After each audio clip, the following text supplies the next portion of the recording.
Welcome to the Three Martini Lunch. Grab a stool next to Greg Columbus of Radio America and Jim Garrity of National Review. Three Martinis coming up.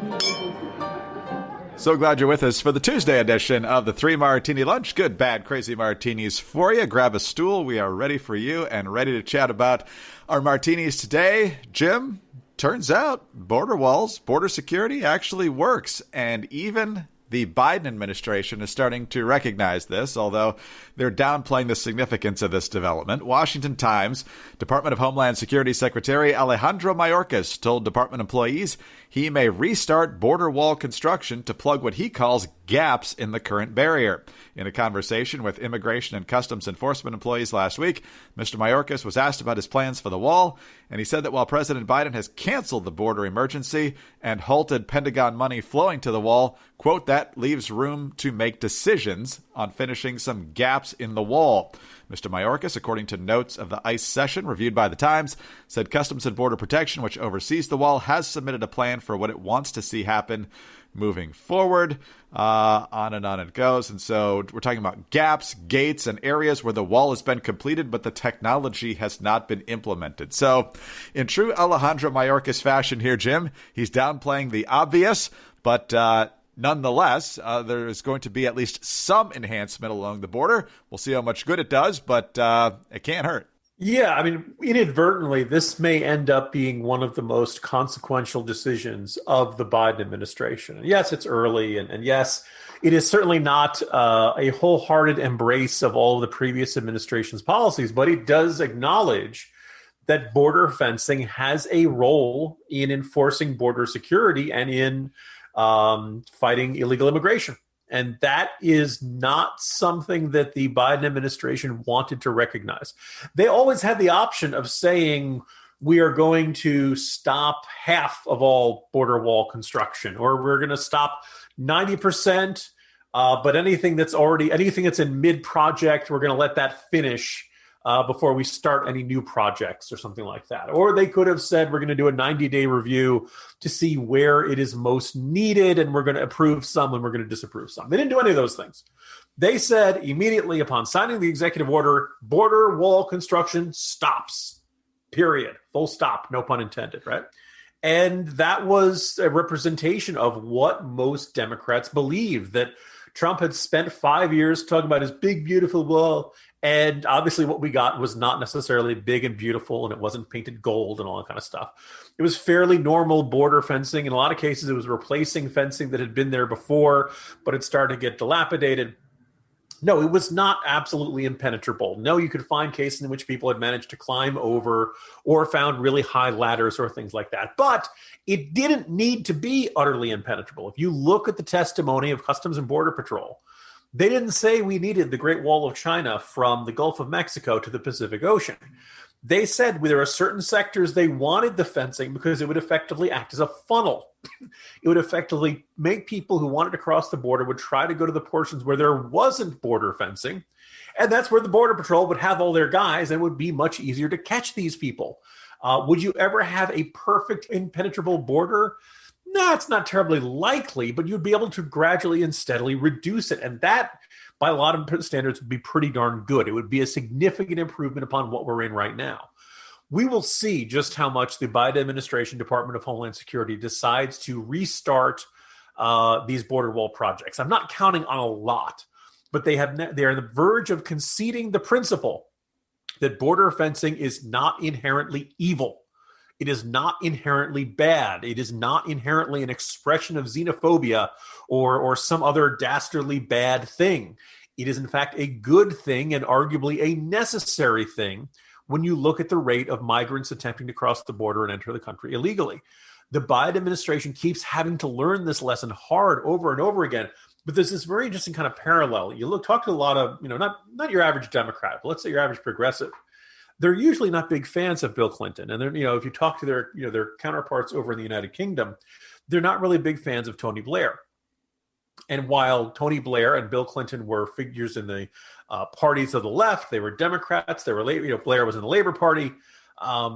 They basically ended up, for everything they didn't repeal, everything they did not completely overturn and try to undo and push back against, They end up ratifying the decisions of Reagan and Bush over here in the United States, and Margaret Thatcher and John Major over there in the United Kingdom. And that's what Biden may end up doing on this with Trump. Look, he's not going to have the same border control policies as Trump did, but each thing that he ends up leaving in place or ends up restoring, as we're seeing with this wall construction, is a de facto concession and the creation of a bipartisan agreement. Yes, this particular policy has to stay in place, even if it was enacted by a president we disagree with and all kinds of stuff. And that is a very big potential legacy for the Trump administration. Yeah, it's another sign that policy is more complicated than campaign slogans. It's also, like you said, a reminder that walls work. I remember when the world was condemning Israel for its wall along the West Bank. Well, guess what doesn't happen much anymore? Terrorist attacks in Israel. It's almost, it's very rare to hear about those anymore. And Jim, on a lighter side analogy, it's like having a good offensive line. It's not anything you or I would be familiar with, but you keep your pocket clean. Good things happen. If you just let anybody through, bad things tend to happen. I was going to say, you're speaking a different language, Greg. I have no frame of reference for that, for what you're talking about. I have faint but vivid memories of my team being able to breach the wall a generation ago, but actually being able to protect the quarterback, that's a foreign concept. All right, but let's talk about something that's not a foreign concept because they're made in the United States. MyPillow is more than just a fantastic pillow. Now they are giving the same attention to their towels as well. And I use these towels. They're fantastic. Got the bath towel, the washcloth, the hand towel, all very soft. Absorb fantastically, if that's a word. And right now, 3 Martini Lunch listeners get 2 of the 6-piece towel sets for one low price and free shipping. MyPillow towels have proprietary technology that makes these towels highly absorbent. They are soft to the touch without that lotiony feel. They have a 10-year warranty and a 60-day money-back guarantee. They're washable, they're dryable, and they have 7 colors to choose from. The single 6-piece set includes 2 bath towels, and they're big, good towels, 30 inches by 56 inches, a 2-pack of hand towels, a 2-pack of washcloths, really high-quality stuff. So go to MyPillow.com to learn more and to order. Right now, 3 Martini Lunch listeners get all 6-piece towel sets, buy 2 for one low price and free shipping. Just use the promo code Martini at checkout or when you call 800-874-0104. That's MyPillow.com, code Martini, or call 800-874-0104 for 2 6-piece towel sets for one low price and free shipping. All right, Jim, we got a little bit of a concession from the Biden administration on the border. Still a mess. If you want to know more about that, read the Morning Jolt today. But let's talk about the win that the Biden administration got today, and it could have significant consequences on U.S. policy, on our wallets, and a lot of other things going forward. CBS News, the Senate parliamentarian has advised that a revised budget resolution can include reconciliation instructions, opening a path for Democrats to pass spending legislation by a simple majority vote. An aide for Senate Majority Leader Chuck Schumer said Monday, actually I guess it was yesterday, budget reconciliation, a parliamentary procedure to bypass the 2/3 requirement for legislation, was used to pass President Biden's $1.9 trillion American Rescue Plan without any Republican support. The determination could be key for Democrats on top issues in a 50-50 Senate. Schumer's spokesman called the parliamentarians' determination, quote, an important step forward that is this key pathway is available to Democrats if needed. So the big thing, basically the Senate parliamentarian is saying you can use this one more time in the current fiscal year, which runs through September, and then they can trot it out again, which they'll probably get approval to do. And so they're almost definitely going to use this on the infrastructure bill, Jim, which, much like the COVID relief bill, doesn't have a lot to do with infrastructure, despite the title here. They're going to cram a lot of Green New Deal stuff in there. They want to gut the right to work. They want to kill the gig economy. There's so much in here that's unrelated to infrastructure, but part of the wider far left agenda. And with a 50-50 Senate, all you need is all the Democrats to hang together. You get the vice president to break the tie, and this other $2 to $3 trillion monstrosity becomes the law of the land. There's nothing Republicans can do about it. And I'm not sure where you're going to get the Democratic vote here because there's a lot of pro-union stuff, which is going to make Joe Manchin happy. So if he can shave off a couple of crazy Green New Deal provisions, which might not be good for West Virginia, I don't see him being the guy that's standing in the gap here. Yeah, there's really nothing to quibble with in your analysis there, Greg. The only thing I would note is that As far as I can tell, this is a correct ruling by the Senate parliamentarian, even though it's not what I want to see and not what I would prefer. You may recall a couple of weeks ago when the Senate parliamentarian on the COVID relief, and you can't see me making air quotes as I call it that, bill, she said that the $15 an hour nationwide minimum wage could not be done through reconciliation. It was not related to the budget. And our listeners may recall the outpouring of outrage at the Senate parliamentarian. How dare she? Is she the dictator of the country? Democrats should fire her. Clearly, she is some right-wing plan. Oh, she said we can do reconciliation twice? No, she's good. She's fine. As far as I can tell, she's calling it as she sees it. And this is, there are some rulings that's going to go the way the Democrats want. There's some ways that ruling is going to go the way the Republicans want. I don't think she's putting her thumb on the scale in any particular direction. I do think it is a reflection of how the philosophy of governing that has taken root, and it was clearly at work in the Trump administration. It clearly was at work in the early days of the Obama administration. And yeah, you can probably make an argument of early days of Bush and Clinton too. This idea, a new president comes to town. They've got congressional majorities. They don't have a very big congressional majority, although you could argue Obama had a pretty big one. Pretty short-lived, though. And this idea of, we better pass everything we can because we think we're going to do badly in the midterms. And thus, we got to push through as much of the stuff we want to do as possible, spend as much, just get it all through because we got to do it by November 2022 because we don't know what's going to happen. Then we're probably going to get slammed. We're going to lose our majorities, and then we won't be able to do anything. Or you could just try to build a bipartisan consensus on what you want to do and not do all these things that are unpopular, then maybe you wouldn't have a disastrous midterm. Has anyone tried that idea? We certainly haven't tried it in like 4 presidencies. It'd be really kind of wild if somebody said, "Oh, the opposition is unified in this, and we can barely get 40. We can just barely get 50 votes for this." Well, maybe we shouldn't do it then. That doesn't strike me as a crazy philosophy of governing, particularly if you spent the last year insisting this was a battle for the soul of America and you're going to be the grand unifying figure. If you are a grand unifying figure, you probably should not be trying to pass big sweeping bills by a 50-50 majority with your vice president breaking the tie and not being able to, like, if Susan Collins can't be persuaded, if Lisa Murkowski can't be persuaded, these are not ungettable senators. These are not frothing at the mouth right-wing maniacs that are, going to be obstinate about any particular proposal here. I think, though, your assessment is correct. I think we're probably going to get a version of the current bill being floating around. Manchin will probably want some sort of window dressing concession. So probably they'll probably, effectively go behind the scenes and say to Manchin, okay, pick out the 2 worst things in this and we'll take it out. And there are your wins. You don't really get to change the total bill spending that much. I saw he wants to raise the corporate tax rate, but not as much as the Biden administration wants. I think instead of 28 or 29, he wants it closer to 25 or something like that. So, we're going to have tax hikes that get pushed through on what will probably be a party line vote in the House and a party line vote in the Senate. They will pass this year. They will kick in 2022.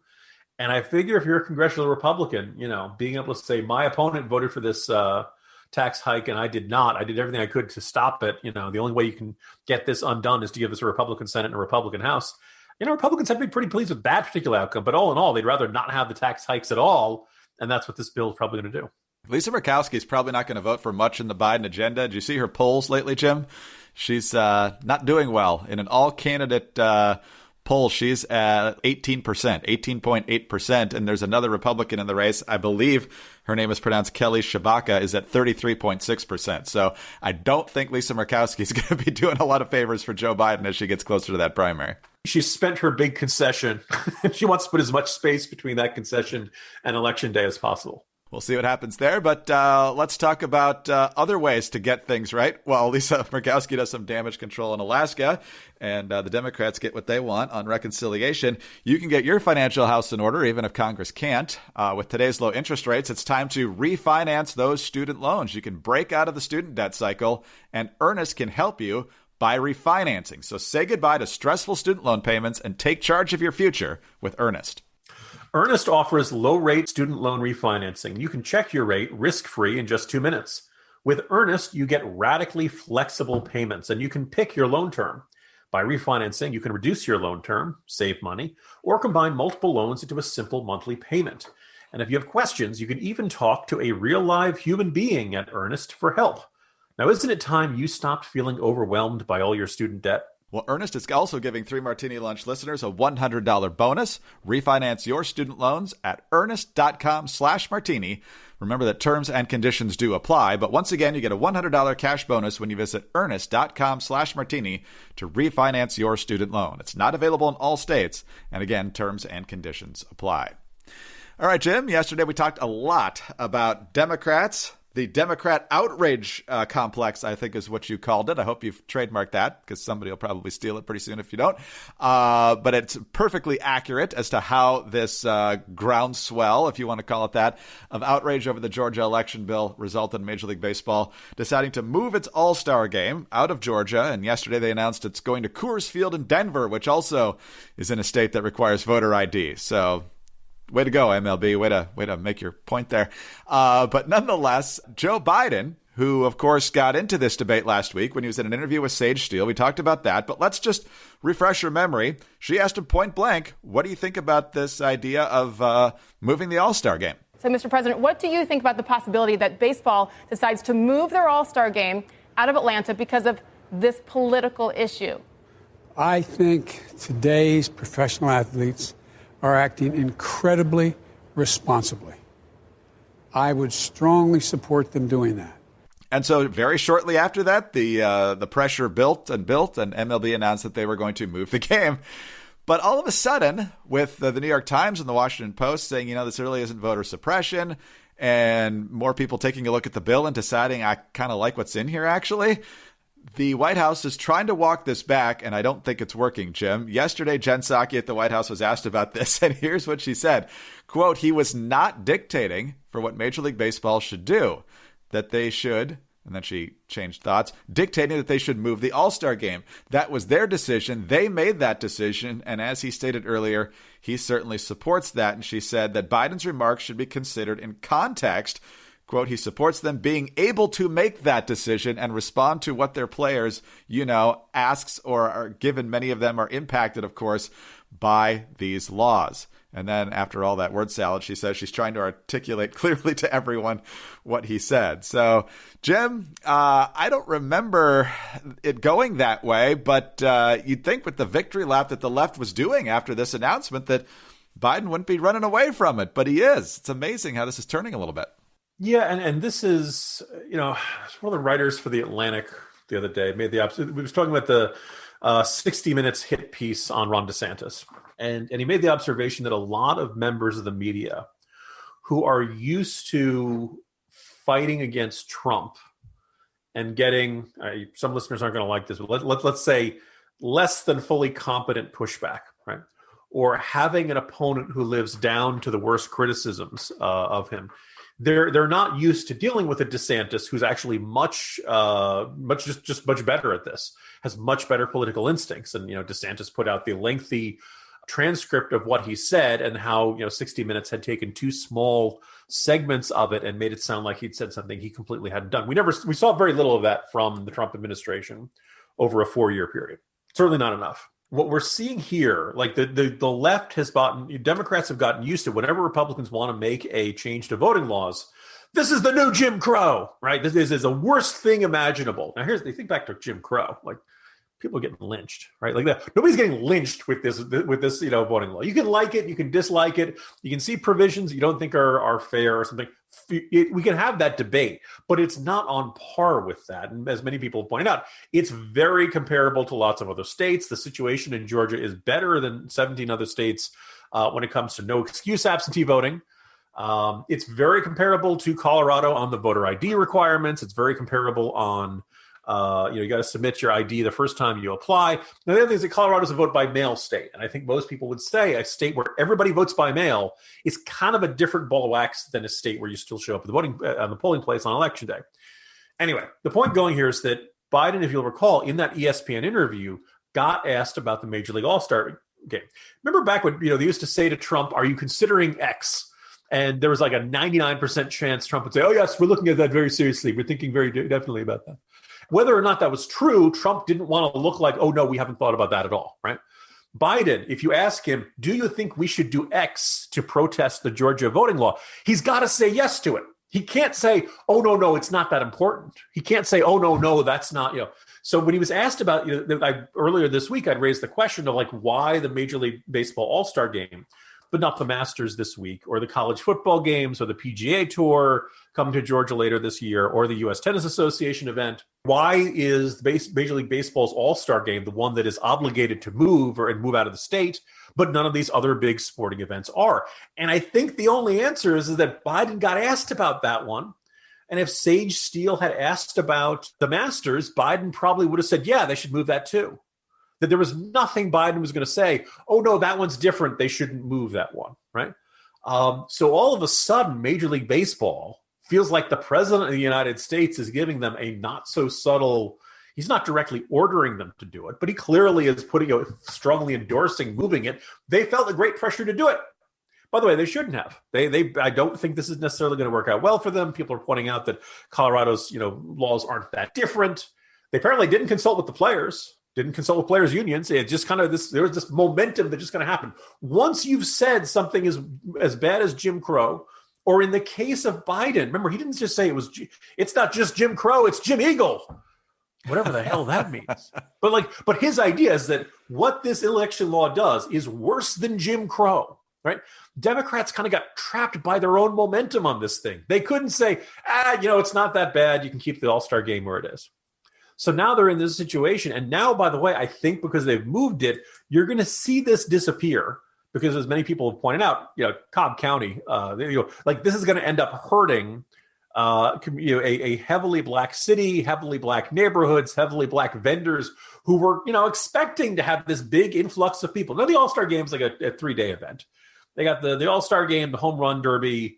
It's like 3 days of a big, 3 days of big crowds coming to your baseball game. It's not the biggest, economic driver for a city they could possibly get, but it's a pretty big deal. And now they're not going to get it. And the people who are going to be most hurt by it are probably not the same people who voted for all the Republican state legislators who passed this. And more than a few Atlanta Democrats are saying, you just screwed us over. This was not what we were calling for. And you saw this bizarre, two-step by the Stacey Abrams of the world, where they're saying, well, yes, we support this, but we kind of hope you come here and still spend your money and all kind of stuff. So, Democrats found themselves in this. And now, in a way, Biden has to, say, well, look, I didn't order anybody. I just said they should do this, but I supported them, but I not direct, all kind of stuff. This is one of those things where, we now have such a social media and just national political media environment where causes come out of nowhere and then they suddenly turn into the biggest deal in the whole wide world and action must be taken before any of the facts can get digested, that you end up making very bad decisions like this. And I suspect, Greg, that's not the last time we're going to see this phenomenon in our political life, or certainly not during the Biden administration. Yeah, I hope voters are paying close attention to Stacey Abrams' tactics here because, she's one of these people that likes to yell a lot from the sidelines, and she actually did do quite a bit to help Democrats do well in Georgia last year. But on issues like this, she's been very vocal from the sidelines, and it's one of these situations where usually people don't listen to her to the point of actually doing what she wants them to do. And this time they did, and she's like, I didn't actually want you to not come. It's a good window into people who demand that you do stuff. And then when people actually do that, they kind of realize the significance of what they were calling for and that they weren't really thinking about it in the first place. Is it Friday yet, Greg? No, only Tuesday. We'll see what the rest of these crazy people have in store for us the next 3 days. Jim, have a good one. See you tomorrow. See you tomorrow, Greg. Jim Garrity, National Review. I'm Greg Corombos, Radio America. Thanks for being with us today. Please subscribe to the 3 Martini Lunch podcast if you don't already. Tell your friends about us as well. We are very grateful for your kind reviews and your 5-star ratings. You can get us on those home devices. Just say play 3 Martini Lunch podcast. Follow us on Twitter. He's at Jim Garrity. I'm at Dateline_DC. Have a great Tuesday, and please join us Wednesday for the next 3 Martini Lunch. Hi, it's Dana Lash, host of The Dana Show. Every day, I'm here to keep you up to speed on the most important stories and info that you need to know in your very busy life. And if you're always on the go and you want to stay connected, just download our daily podcast and take it with you. It's a great way to get up to speed on what you need to know and what legacy media may not be telling you. Visit danaradio.com and click on the podcast link or subscribe at iTunes, Spotify, or wherever you get your favorite podcasts.